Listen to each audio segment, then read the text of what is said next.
Nadine Wilkins here, and I wanted to jump on and have a quick word with my entrepreneurial parents. I know many of you are realizing at this point that some things are not going to be the same, right? After 5 months of, being home with kids, and now the possibility of remote learning going into a new school year.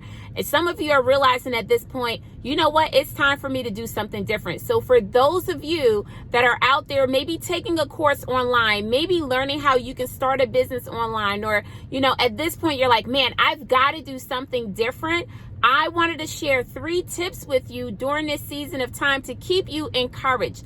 Number 1, I want you to know it takes about 10,000 hours for you to become proficient with anything it is that you are looking to learn that's new.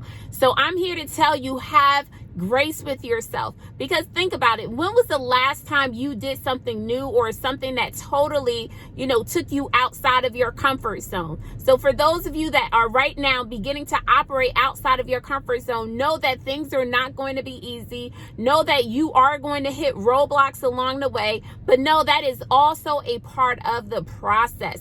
Number 2, choose one thing and stay committed with it. It's so easy right now to have shiny object syndrome, or, be in a mindset of, oh my God, like I need something right now. Know that whatever you choose to do, maybe it's, starting a business, maybe it's taking a class, just whatever you decide to do, stay committed to it. Make a decision today that you are going to master it, or you are going to do it a year from now. So that's tip number 2, stay committed.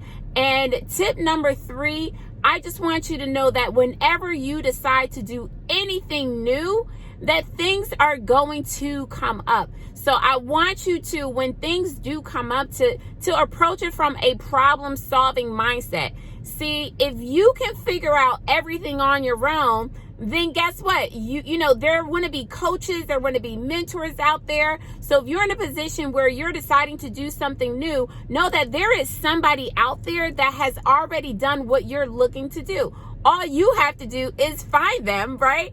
And possibly be able to work with them, or maybe ask them to be a mentor, but know that you don't have to go at it alone. There is someone out there that has done what you are looking to do. So those are the 3 tips that I wanted to share with my entrepreneurial parents for you to stay encouraged and know that it is okay. Get outside of your comfort zone, learn something new, because some things are just not going to be the same, and you definitely want to position yourself and also your family to be able to weather whatever storm comes in the future. So I hope that word has been helpful for you. Take care, God bless, and I look forward to connecting with you soon.